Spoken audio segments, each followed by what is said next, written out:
ఆఫ్ఘనిస్తాన్ మీద పాకిస్తాన్ వైమానిక దాడులతో మనకు అతి సమీపంలో మరో యుద్ధం రాజుకుంటోంది.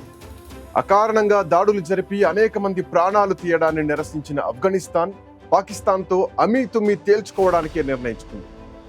గడ్డ కట్టించే చలిలో యుద్ధం చేస్తూ వేలాదిగా తాలిబన్లు ఆఫ్ఘాన్ పాకిస్తాన్ సరిహద్దుల్లోంచి చొచ్చుకొస్తున్నారు. క్రమక్రమంగా పాకిస్తాన్ కీలక ప్రాంతాలని కైవసం చేసుకుంటూ ముందు కదులుతున్నారు. దీంతో పాకిస్తాన్ హడలిపోతోంది. ఈ నేపథ్యంలో పాకిస్తాన్ దౌర్జన్యాన్ని ఖండిస్తున్నామని భారత్ తెలిపింది. ఆఫ్ఘనిస్తాన్ మీద పాకిస్తాన్ వైమానిక దాడులు జరిపి అనేక మంది ప్రాణాలు తీయడం గర్హనీయమని, దాడులను ఖండిస్తున్నామని భారతదేశ విదేశాంగ శాఖ ప్రతినిధి వ్యాఖ్యానించారు. ఎంతో మంది మహిళలు, పిల్లలు మరణించారంటూ ఘాటుగా విమర్శించడమే కాక తన చేతగానితనానికి పొరుగు దేశాలను ఆడిపోసుకోవడం పాకిస్తాన్కు అలవాటేనని అన్నారు. దాదాపు 10 రోజుల క్రితం ఆఫ్ఘనిస్తాన్లోని తెహ్రీక్ ఏ తాలిబాన్ పాకిస్తాన్ టీటీపీ స్థావరాల మీద అటు పాకిస్తాన్ యుద్ధ విమానాలు బాంబులు కురిపించడంతో 46 మంది మరణించారు. దీనికి ప్రతీకారం తీర్చుకుంటానని ప్రకటించిన తాలిబాన్ మరో 4 రోజుల్లోనే పాకిస్తాన్లోని పలు ప్రాంతాల్లో దాడులు జరిపింది. ఈ వరుస దాడుల్లో మంచి చెడ్డలను అటుంచితే ఆఫ్ఘనిస్తాన్ పక్షాన నిలబడింది భారతదేశం. దీన్ని బట్టి దక్షిణాసియాలో మారుతున్న రాజకీయానికి, తాలిబాన్లతో హెచ్చుతున్న సన్నిహిత్యానికి నిదర్శనం అంటున్నారు విశ్లేషకులు. ప్రస్తుతం పాకిస్తాన్ ఆఫ్ఘనిస్తాన్ సరిహద్దుల్లో 2 వైపులా పెద్ద సంఖ్యలో సైన్యాలు మోహరించి ఉన్నాయని సమాచారం. తెహ్రీక్ తాలిబాన్ మీద పాకిస్తాన్ వైమానిక దాడులు చేయడం పాకిస్తాన్కు ఇది రెండోసారి. గతేడాది మార్చిలో కంటే ఇప్పుడు దాడుల మీద తాలిబాన్లు మరింత తీవ్రంగా స్పందించారు. దాడులు తీవ్రతరం చేయడంతో పాకిస్తాన్ వ్యాప్తంగా సైనికులు మరణిస్తున్నారు. గతంలో అమెరికా అర్ధాంతరంగా ఆఫ్ఘనిస్తాన్ను వదిలేసి తట్టబుట్టా సర్దేసిన కొద్ది గంటల్లోనే ఆ దేశాన్ని తాలిబాన్లు వశం చేసుకున్నారు. వారిని ఎదురించలేక అమెరికా శిక్షణ పొందిన ఆఫ్ఘాన్ సైనికులు, పోలీసులు కాలికి బుద్ధి చెప్పి పరుగులు తీశారు. తాలిబాన్ల పునరాగమనంతో ఆఫ్ఘాన్లు వణికిపోయారు. వందలాది మంది అప్పటికే దేశం విడిచి వలసలు పోయారు. యావత్ ప్రపంచం తాలిబాన్ పునరాగమనానికి భయపడుతూ ఉంటే పాకిస్తాన్ మాత్రం సంతోషంతో ఎగిరి గంతులేసింది. అమెరికా తన మాట విని దేశాన్ని తాలిబాన్కు వదిలేసినందుకు సంతోషించింది. అల్లా దయతోనే ఇదంతా జరిగిందన్నారు ఇమ్రాన్ ఖాన్. అధికారాన్ని కైవసం చేసుకోవడానికి మార్గాన్ని సుగమం చేసిన తన పట్ల తాలిబాన్ విధేయంగా ఉంటుందని పాకిస్తాన్ పాలకులు భ్రమపడ్డారు. కానీ ఆ ఆశ త్వరలోనే అడియాసగా మారిపోయింది. పాకిస్తాన్, ఆఫ్ఘనిస్తాన్ దేశాల మధ్య వ్యవహారం పూర్తిగా చెడింది. గత అవతారానికి కాస్తంత భిన్నంగా స్వతంత్రంగా వ్యవహరిస్తున్న తాలిబాన్లు ఈసారి పాకిస్తాన్ ఆదేశాలను, ఆలోచనల్ని లక్ష్య పెట్టలేదు. తాలిబాన్ల ఆశీస్సులతోనే పాకిస్తాన్లో ఏర్పడిన టీటీపీ ఏకంగా సైన్యాన్నే లక్ష్యంగా చేసుకుంది. దేశంలోని పలు నగరాల్లో దాడులు చేసింది. ఓ అంచనా మేరకు గత సంవత్సరంలో 850 దాడులు జరిపి 1000కి పైగా సైనికులు, పోలీసుల్ని నేలకూర్చింది. ప్రతిరోజు ఏదో ఒక చోట టీటీపీ ద్వారా దాడులు జరిగాయి. అందుకే తనపై ఇంతగా రెచ్చిపోతున్న టీటీపీ వెనుక ఆఫ్ఘాన్ తాలిబాన్లు ఉన్నారని మొదటి నుంచి వాదిస్తూ వచ్చింది. తాలిబాన్ మధ్యవర్తిత్వంతో 2021లో ఇమ్రాన్ ప్రభుత్వం అటు టీటీపీతో చర్చలు కూడా జరిపింది. అవి ఫలితాలనివ్వకపోవడంతో పాటు అమెరికా వదిలిపోయిన చాలా ఆయుధాలు ఈ సంస్థ చేతుల్లో పడ్డంతో అది మరింత బలోపేతమైంది. టీటీపీ విషయంలో పాకిస్తాన్ ఎప్పటికప్పుడు తాలిబాన్ను హెచ్చరించినప్పటికీ ఫలితం లేకుండా పోయింది. టీటీపీని నియంత్రించిన పక్షంలో అందులోని సాయుధులంతా ఐసిస్ వంటి సంస్థల్లో చేరిపోయి తన ఉనికికే ప్రమాదం తేవచ్చునని ఇటువైపు తాలిబాన్లు కూడా భయపడ్డారు. పైగా ఆఫ్ఘనిస్తాన్లో అదివరకే స్థిరపడిపోయిన ఉగ్ర సంస్థల్ని అదుపులో పెట్టుకోవడానికి టీటీపీ అవసరం తాలిబాన్లకుంది.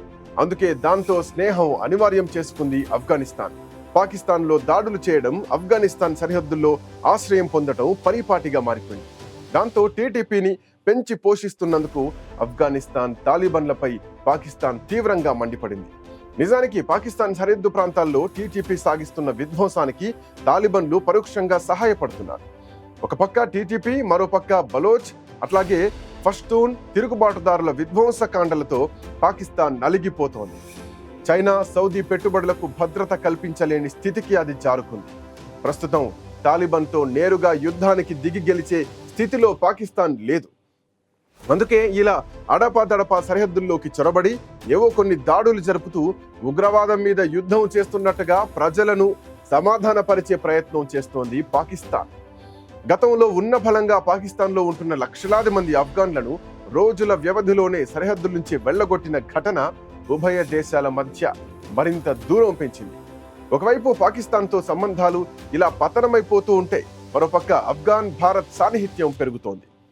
ఇటీవలే భారతదేశంలో ఆఫ్ఘనిస్తాన్ రాయబారిగా యువ విద్యార్థి ఇక్రముద్దీన్ కమిల్ నియమితుడయ్యారు.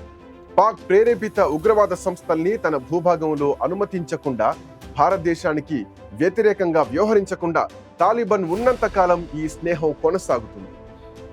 పాకిస్తాన్ను తల ఎగిరేయకుండా సరిహద్దుల్లో ఉంచేందుకు మన దేశానికి తాలిబాన్లతో స్నేహం ఉపకరిస్తుంది. నిజంగానే తాలిబాన్లకు భారత్ అంటే సాఫ్ట్ కార్నర్ ఉంది. కష్టకాలంలో మందులు, గోధుమలు సరఫరా చేసిన మన ప్రభుత్వం వారి అభిమానానికి కారణమైంది. పలుమార్లు తాలిబాన్లు మన దేశంతో దోస్తీకి చేతులు కూడా చాచారు.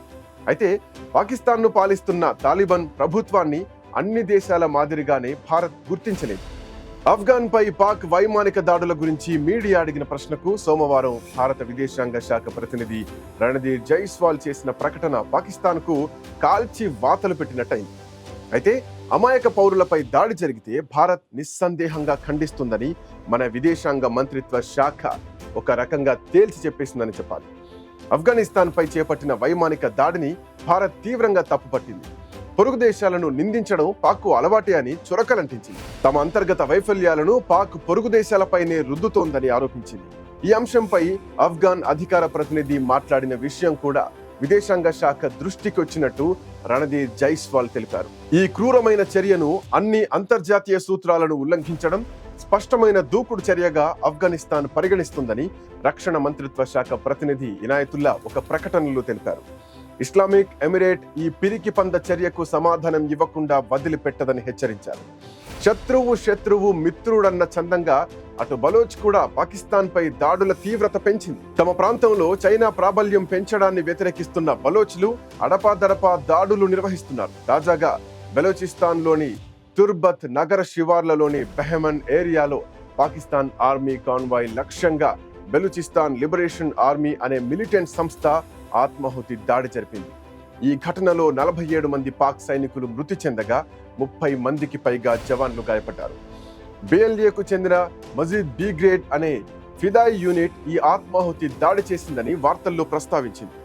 ఈ దాడి వివరాల్ని బిఎల్ఏ అధికార ప్రతినిధి జియన్ బెలూచ్ తమకు తెలియజేశారని కథనంలో బెలూచిస్తాన్ పోస్ట్ అనే మీడియా సంస్థ తెలిపింది. బెలూచిస్తాన్ ప్రాంతం పాకిస్తాన్ ఆర్మీకి సురక్షితమైంది కాదని ఈ దాడి ద్వారా పాకిస్తాన్కు స్పష్టంగా తెలిసిపోయింది. అయితే సైనికుల మరణాల సంఖ్యను పాక్ సైనిక అధికార వర్గాలు ధృవీకరించలేదు.